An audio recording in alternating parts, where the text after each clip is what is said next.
Bismillahirrahmanirrahim. Assalamualaikum warahmatullahi wabarakatuh. Assalamualaikum murid-murid. Berjumpa lagi kita dalam sesi PDPR kali ini. Saya harap kamu berada dalam keadaan sihat dan sejahtera. Baiklah murid-murid. Hari ini kita akan sambung pelajaran kita dalam tajuk Janji Setia Penduduk Madinah. Kamu boleh membuka buku teks dalam pelajaran sirah. Okey, kita lihat objektif pembelajaran. Apa yang kita akan belajar hari ini? Hari ini kita akan membaca kepentingan perjanjian Aqabah pertama dan kedua. Yang kedua, mengambil iktibar daripada perjanjian Aqabah pertama dan kedua. Dan yang ketiga, mengulang kaji isi perjanjian Aqabah pertama dan kedua. Baiklah, mari kita mulakan. Perjanjian Aqabah yang pertama. Okey, kita tengok isi penting dia.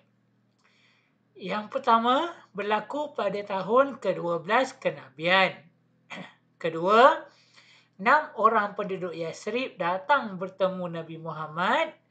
Ketiga, bersama dengan 7 orang yang datang pada tahun ke-11 kenabian. Tahun sebelum tu. 7 tambah 6 dalam 13 orang.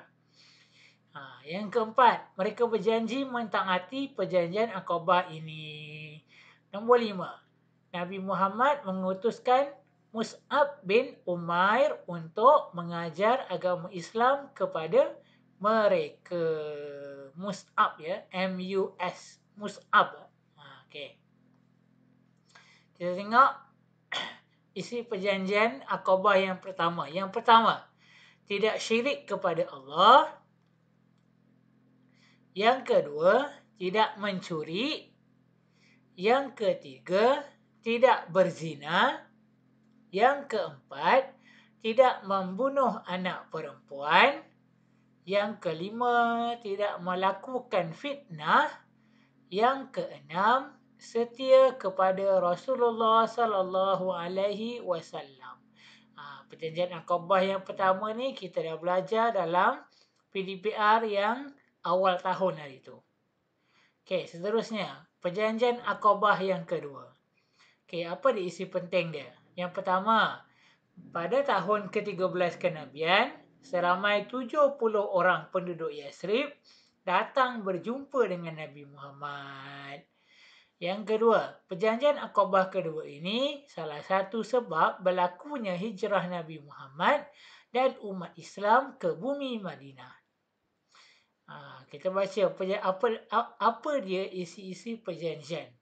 Yang pertama, perjanjian Aqabah yang kedua ni, isi perjanjian dia mendengar dan mentaati Nabi Muhammad dalam semua keadaan.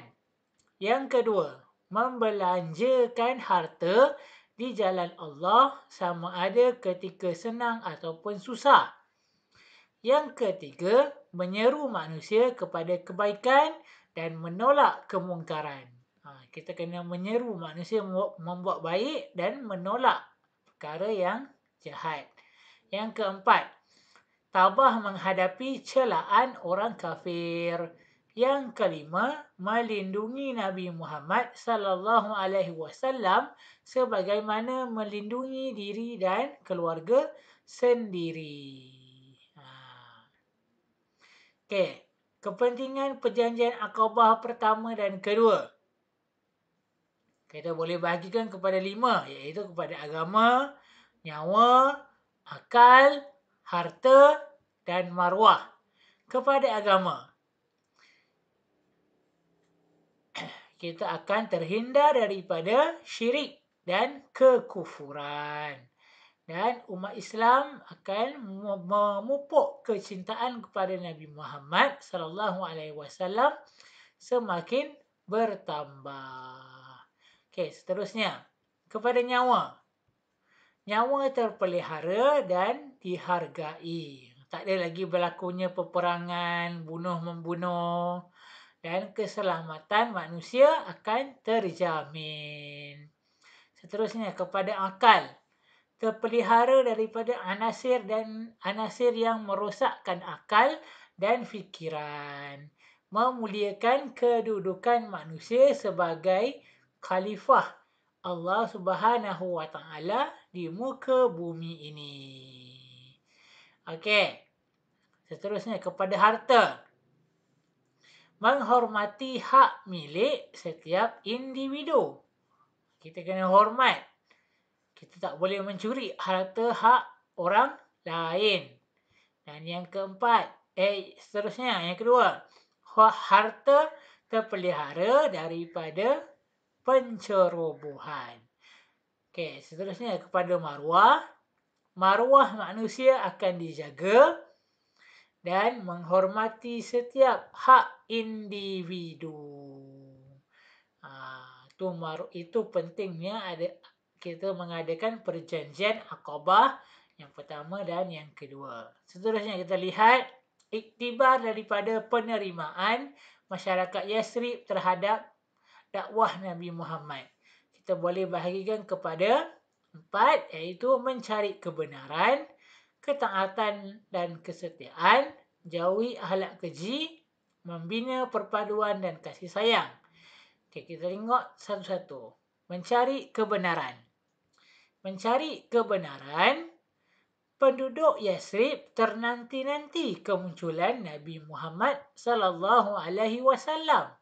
Kita hendaklah berusaha mencari ilmu dengan bersungguh-sungguh agar mendapat